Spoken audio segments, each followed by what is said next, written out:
welcome to another episode of Search News You Can Use with me, Dr. Marie Haynes. This episode is being recorded on Wednesday, September 18th of 2019, and it corresponds with episode number 101 in Search News You Can Use, which you can find at mariehaynes.com/newsletter. We've got a few interesting things to cover in this episode.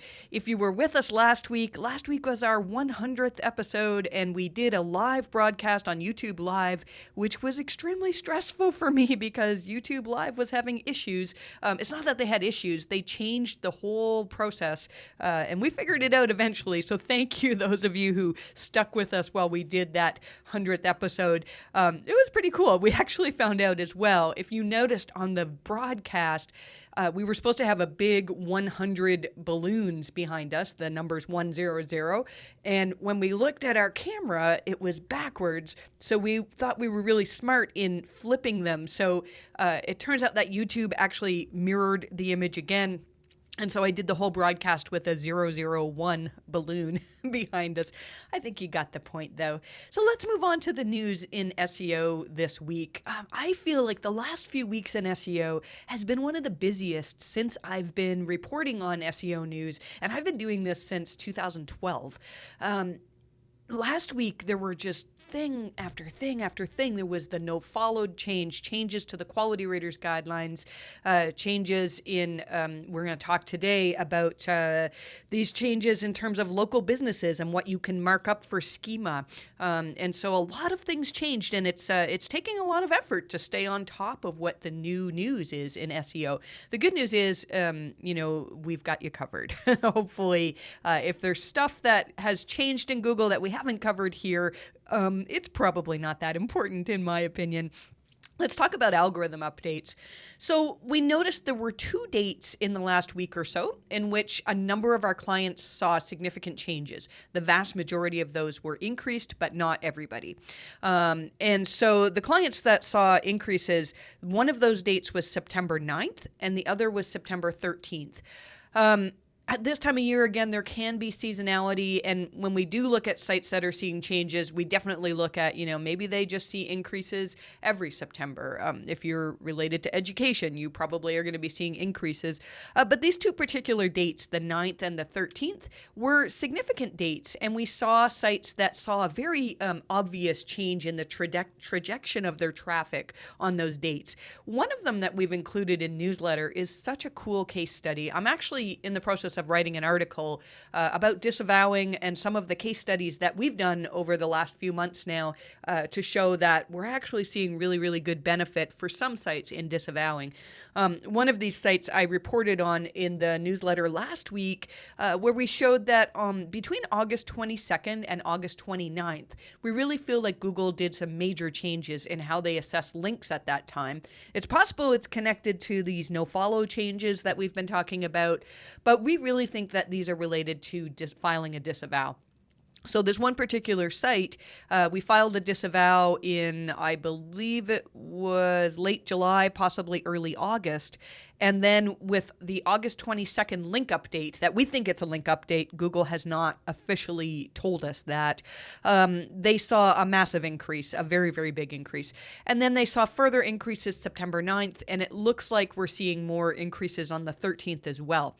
And we've seen this in a few other sites. I'm actually about to investigate a site that I worked with years ago that I had been advising on their link building tactics. They were sort of sketchy, kind of what a lot of you would consider white hat, and some of you would consider even content marketing. But my opinion was that these links were not great. And so I'm going to go into great detail about this site, provided I have permission from the site owner to do it. I'll probably do it in an anonymized way. But here's why it's important.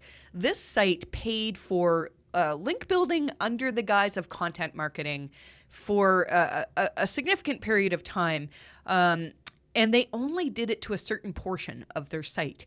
And what they're finding is, with these recent updates, the majority of their site is doing relatively well, And that portion of their site to which they had been trying to boost links actually saw some drops. So I have not thoroughly looked into this, but my thought is that, my theory was that these types of links that were built under the guise of content marketing, which really were just there to build links to manipulate your Google ranking, they're actually unnatural links. And I think they helped the site perhaps for a period of time. And now I feel like Google's algorithms are saying, look, there's something about this that we don't trust. So I know I'm kind of vague on this right now just because I haven't done a thorough investigation into this, but I really think there are some major, major changes in how Google is assessing links and determining which links they want to count, and possibly determining whether they have distrust in a site because you've been building links just for the purpose of link building. I know that's scary for some people, and my goal is not to just, scare everybody away from link building, because links are still very important, but you have to make sure that when you're getting links, especially on a decent scale, that you're getting links because people want to recommend your content, and not because you've made a trade of like, oh, here, we have a relationship with this publisher. Sure, you can publish my article as long as you link back to me. That type of link used to work well in the past, and we're finding that, Google is catching on to this type of thing, and you may find that some of these links that you've built in the past are hurting the site. My hope, and maybe I shouldn't be talking too much about this before I've done more research, but what it seems to be with the early research is that there really is a pattern where we've seen links like this. If sites have disavowed, they saw improvements over the last few weeks, and sites that had links like this that did not disavow are seeing drops. So that leads me to say that it's not just that Google is maybe starting to count some nofollowed links, or, there seems to be something going on where there's some type of a suppression. And my guess is that it feeds into whether Google trusts your site completely. So stay tuned. It's hard to say exactly when this article is going to be out. It could be actually this week. It seems to be flowing really well. Just depends on how much other work I have on my plate this week. But I think you're going to be really, really interested in that. Continuing with algorithm updates, it looks like we talked recently about this leased subdomain issue. I'm just going to recap that for anybody who hasn't been paying attention to this. There are a number of businesses that will rent subdomains from authoritative sites. And so the most obvious example is a company that actually exists on coupons. Most coupon sites are generally affiliates where somebody uses your coupon and you get a percentage of the sale that is made. And so coupon sites would, for example, rent subdomains from, one example is CNN.com. So if you go to coupons.cnn.com, that site, that subdomain on CNN.com is not run by CNN. It's run by an external couponing company. And what Google did a few weeks ago was they put out an announcement to say, you're no longer going to be getting the benefit of the authority of CNN.com. They didn't say specifically that, but the authority of the big site that it's being leased from. So Glenn Gabe, I think, was the first one to point this out on Twitter, that some of these coupon subdomains are seeing drops now. It seems that I want to say that was around September 5th or so that he first started noting that. And it was interesting because I put in a newsletter last week or perhaps the week before a screenshot from SEMrush showing which keywords the coupon subdomain on CNN.com was ranking for. And they were ranking number 1 for Lowe's coupon, number 1 for Walmart coupons, number 1 for Pizza Hut coupon code. They were ranking for a lot of things. And when you look at that today, their top keyword is a number 7 position for Bed Bath & Beyond coupon. They still have some first page rankings for a number of things, but I think Google has made this change. So I don't think this really affects a lot of people that are listening, but it does affect some. If you are in the coupon space, this is something that could be good for you or it could be bad for you if you're renting subdomains. So I think I'll move on because, it's a very interesting topic, but I think it only affects a very small portion of the people who are listening to this podcast episode. Let's talk about this new change again that Google came out with, talking about algorithmic updates to rich results. So let's sort of unpack this because I feel like for those of you who are sort of new to SEO, this sounds like a bunch of gobbledygook. What on earth is Google talking about? So rich results are where you see something in the search results. So it's usually connected to Schema. If I mark up my content, so that's either with using Schema, within your HTML or by using JSON LD, which is funny. It's come up again that when Google closed captions John Mueller saying JSON LD, it sounds like he's saying Jason Aldean, a country singer, and that's what the closed captions say. Anyways, coming back. So when you mark up your content with something like review stars, so let's say you have a business that you want people to recommend, right? And so you've collected testimonials on your website, you've asked your customers to review your business, and then on a page on your business, you mark up your reviews with stars. You say, these people gave us 5-star reviews, this one gave us a 4-star review. And so when people search for your business, before this change, they would see in the search results, if you have marked it up correctly, an aggregate review saying, on average, people give this business 4.5 stars out of 5. And so what Google is saying is they don't want to see what they call self-serving reviews marked up. And self-serving means it's on your own website, and some people have said, well, but I have a form that, people can fill out and it's totally up to them whether they want to give us a bad review. So why couldn't we mark that up? And the thing is, it's on your own website. And we all know that people review gate. People do things where they say, oh, have you had an experience with our company and you enjoyed it? If so, fill out a review on our website. If not, don't fill out a review, but just tell us your feedback. And so that's the type of thing that I think Google wants to get away from, because I think a lot of these businesses that are rating themselves as 5 stars really, have manipulated those rankings to some extent. The thing that is a bit confusing to some people is this also applies to third-party widgets. So let's say that you have a business that is reviewed on TripAdvisor.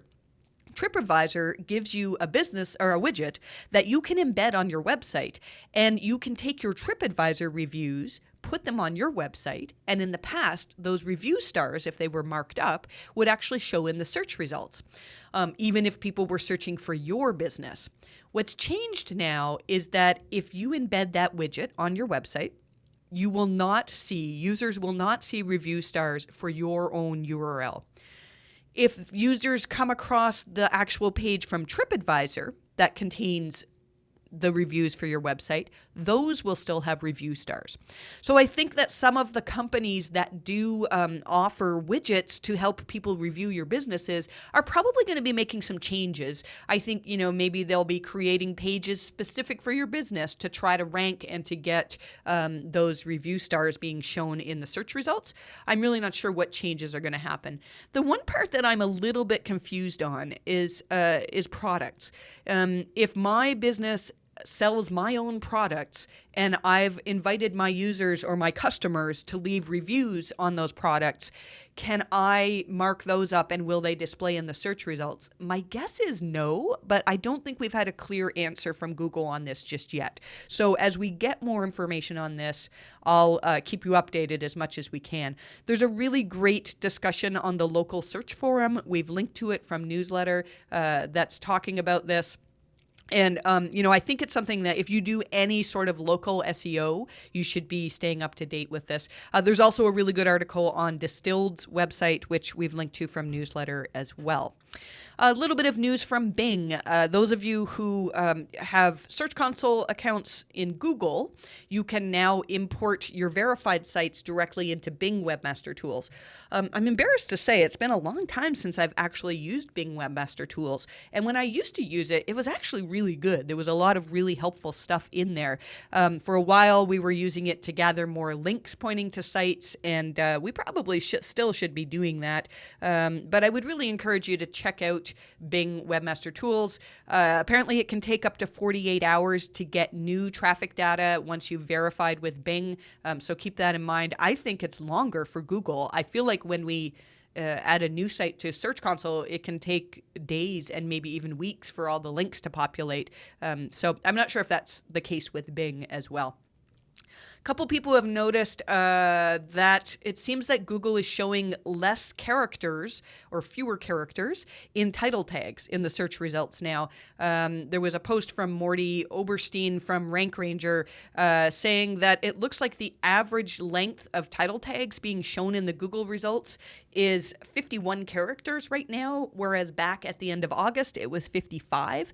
Who knows? This could be a test. I haven't really delved into it deeply, and we really shouldn't be changing a whole bunch, but, I think what the best thing to do is to look at, as you're changing title tags, look how Google indexes your pages. And one thing you even want to look at is whether Google's actually using your title tag. So let's say you have this title tag that you've crafted and you think that, it's going to help your SEO and it's going to help to convert people.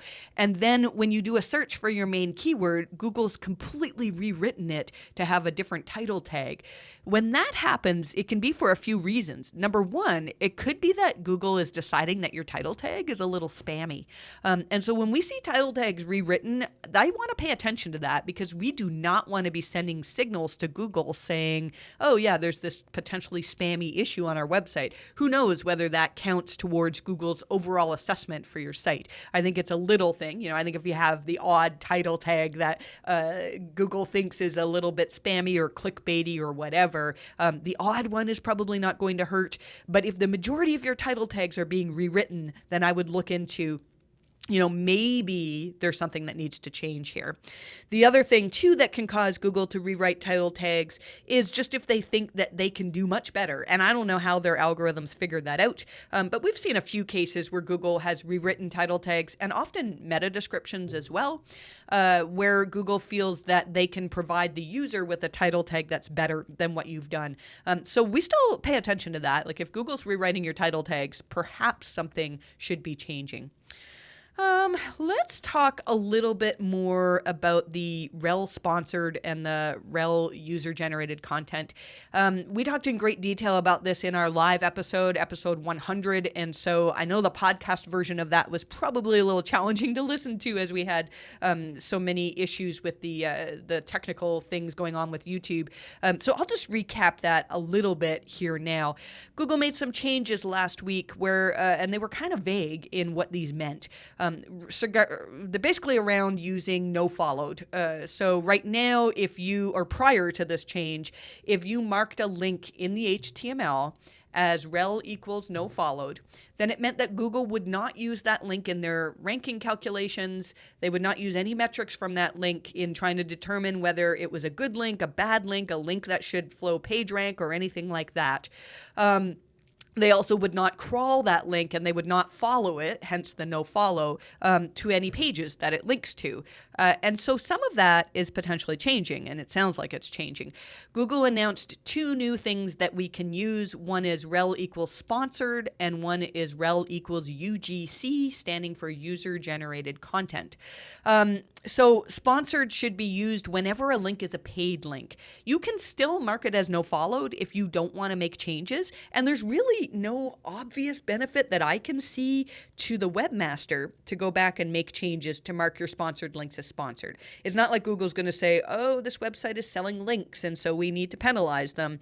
If it's marked as nofollowed and it's a sponsored link, you're fine. That said, if it's marked as sponsored, Google probably will know 100%, look, we can just ignore this link because somebody has paid money in some way, it's sponsored. UGC, user-generated content, is something that should be used for marking up things like your comments section. Marking up is maybe the wrong term there, but used in your comments section for the links. Again, if you do not use it, it's not like Google's going to turn around and go, oh, they have all these spammy links in their comment section. If they're nofollowed, Google, for the most part, is still going to be ignoring those the way we understand it. And I should just add here that I've heard that Yoast is coming out with, it may already be out now, part of the Yoast plugin will allow you to just mark all of your comments section as user-generated content. This doesn't mean we can just ignore your comments section. I think a lot of people might say, well, now that Google knows it's user-generated content, we can just ignore, if anybody spams it, if anybody puts junk on our page. And the thing is, though, that all of that content still counts towards the content on your page. If you have an article that's 1,000 words, and then you have 8,000 words of comments that follow that article, Google looks at the content of those comments. And so you still want to be monitoring your comments, but it's the link spam that this is trying to prevent by marking it with user-generated content. One of the things that people are confused about, though, is what has changed with nofollow. And the way I understand it is Google is basically giving themselves permission to actually start counting some nofollowed links. So let's say I get a link from CNN.com and CNN does some big story on Google penalties and they link out to me. Well, that link, CNN tends to nofollow all their links, which a lot of the large publishers do. Then that link, it might help Google for entity recognition. It could help my EAT potentially, that Google can say, oh, these authoritative websites are mentioning Marie Haynes in terms of SEO. She must be an authority in SEO. We do think that those can help. But in the old algorithm that Google was using, they would not pass PageRank. And so that was probably frustrating to Google because now they're getting better at recognizing when links are true recommendations. So again, if CNN.com writes an article and chooses to link to me, that's exactly the kind of link that Google wants to count in their algorithms. So my thought is that Google's gotten just a little bit better at determining if that type of link is paid or if it's not. And I can hear all the arguments now. I can hear people saying, how would Google ever know? And I feel like I could write an algorithm to determine with relative certainty whether a link that I'm seeing on a page is a good one or not. Like there's a lot of signals that we look at when we're doing link audits that would not be hard to program programmatically. I know some people would disagree with me on that, but this is what I think Google is doing, is making it so that if a link is nofollowed and they truly feel like it's a recommendation from an authoritative website for your website, then they're going to start counting that towards PageRank. What we don't know is some of these link-related changes that we've seen over the last few weeks, whether they're related to this change. It's possible, but I think there's something more going on because it doesn't explain why some of the sites that we've disavowed for are seeing improvements, and why sites that we haven't disavowed for but recommended disavow are seeing drops. I still feel like Google's making changes in how they trust websites. One of the questions that's come up about nofollowed links then is whether we should be disavowing unnatural nofollowed links. So this has come up for years now. Ever since the disavow tool came out, we've had all these arguments about whether we should disavow nofollowed links. Most of the people, this is going to sound a little cynical here, but most of the people that are proponents for disavowing nofollowed links are people who sell link auditing. And so it's really tough. And I mean, we sell link auditing, so should you trust me on this? I don't know. Hopefully you can.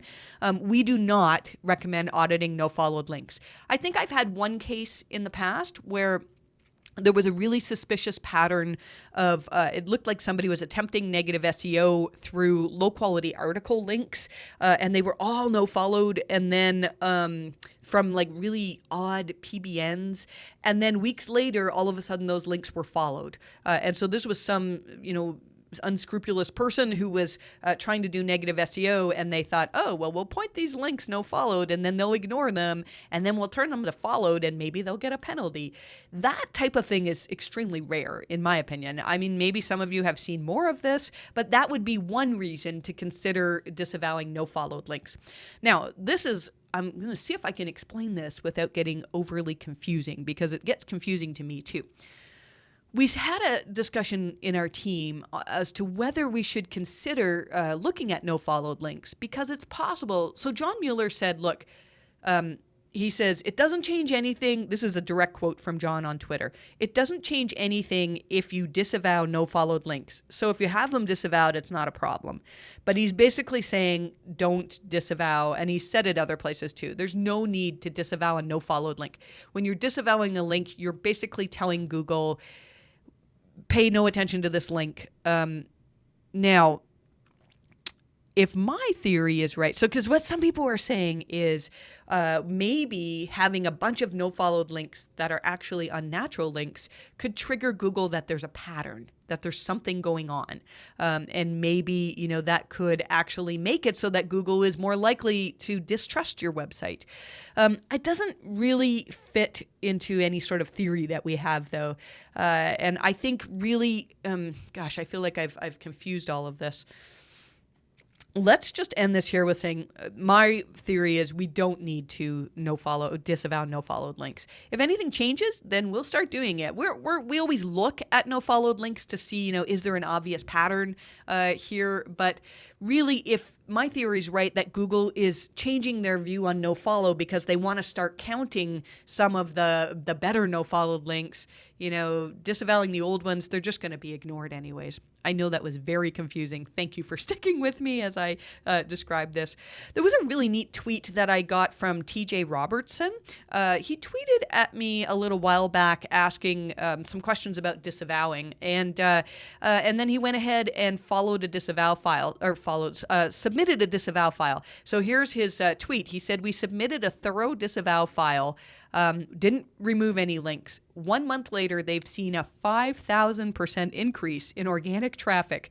Now, granted, they went from 25 visits per week to 1,250 visits per week. That's a big change. I have not looked at this particular site, and so, I don't know. Maybe they were a new site that wasn't ranking, and now they're starting to rank. But this is in line with what we're seeing. I don't know that we've seen a 5,000% increase from disavowing, but we've seen some nice increases. So I've put TJ's, he's actually got a little graph in newsletter that shows when they submitted the disavow file and then the increase in traffic. And it's quite impressive. So if you have some case studies that you want to share with me, then, tweet at me. That's probably the easiest way to do it. And, I would be happy to take a quick look at some of those. Here's an interesting tip from newsletter as well. We have lots of tips in newsletter that I'm not going to cover in podcast because I don't want this to be extremely long, but there's some tips from Brighton SEO and a bunch of Google Help Hangout tips that the latest Help Hangout was really, really helpful, and we learned a lot from it. So here's a really interesting tip, though. I think most of you know in Search Console, if you something doesn't get counted as an impression unless a user actually sees it, right? So if you're ranking on page 5 for something and it says you have 100 impressions for that keyword, it means there were 100 people that actually scrolled through to page 5 or clicked through to page 5, and your result was one of the options that they had to click. What I didn't realize, though, is that applies to ranking positions as well. So somebody asked John Mueller on Twitter why Search Console is not accurate for keywords. He says a new keyword 3 days ago was ranking 29th. So, page in between page 2 and 3, really. And Search Console was not showing him that it was ranking 29th. And so what John says is that position also is not seen in Search Console unless a user actually goes through and sees it as an impression. So you could have keywords that are ranking, not the first page, but they're ranking second page and beyond that are not classified as ranking in that position by Search Console because nobody has ever seen it in that position. So that was something new for me, that I knew the impression part, but the actual keyword rankings was new for me. One other little tip that we'll add from newsletter here is, should we be disavowing spammy image sites that steal your images? And John Mueller said, this is the type of link that Google ignores. So when we come across this, when we're doing a link audit, we will disavow, but that's not the type of link that's going to cause you to see improvements after disavowing. And most likely Google is just completely ignoring those spammy links in their algorithms. Let's see here. We've also got stuff in newsletter about whether particular top-level domains can help you rank better, what it means when you have 404 pages in Google's index. I just don't have time to get into all of those right now. There's a new plugin for WordPress that looks good. If you are using lazy loading for your images, then there's a new plugin we've written about in newsletter that appears to be really, really good and can help you to optimize your pages that use lazy loading. So that's really good. Oh, I didn't cover this with Bing talking about the nofollow changes. This is quite interesting. Bing is not, it doesn't sound like they're going to use rel equals sponsored or rel equals, oh, this is an interesting thing, or rel equals UGC. If they're not going to use that, then gosh. Thinking about that, I think we might have to mark our links as both nofollowed and UGC if we want them to be calculated properly in Bing's algorithms. You know, I'm going to have to think more on that. Be interesting to have. If you have thoughts on that, tweet at Marie_Haynes. And this would be a good thing to, I may start a Twitter thread on that because that's really interesting. So the other thing that was interesting from Bing is that they say that they've always treated nofollows as hints. So yeah, interesting stuff. So I think, the changes that we're seeing could be connected to a lot of these nofollow changes. Google has really changed something in how they handle links. And I'm going to pay a bit more attention to what Bing is doing there as well. We'll just end with one local tip, although it's a little bit of a clickbaity tip, I think. What we put in newsletter is how to rank well in a nearby city. And this was a tip that Greg Gifford gave us. And what he really said was, if you're trying to rank locally for a city that's close to you, you absolutely have to own your own backyard first. And as Greg says, location and proximity, they're major factors in local SEO, but if Google can't recognize that you're the best option in your own area, they don't have a lot of incentive to be recommending you in another area. And I think that's key. So if you're trying to win for a nearby city and you're not owning your current city, then changes need to be made in that area. It's probably going to be challenging to rank in an area where you don't have proximity.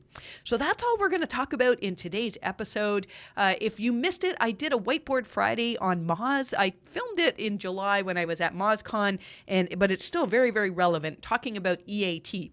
If you want a refresher on what EAT is, what it isn't, if you're still struggling to think of maybe you don't believe that EAT is a part of Google's algorithms, I've tried to give some examples from Google documents, official documents, and, explain how Google says that they're using EAT in their algorithms.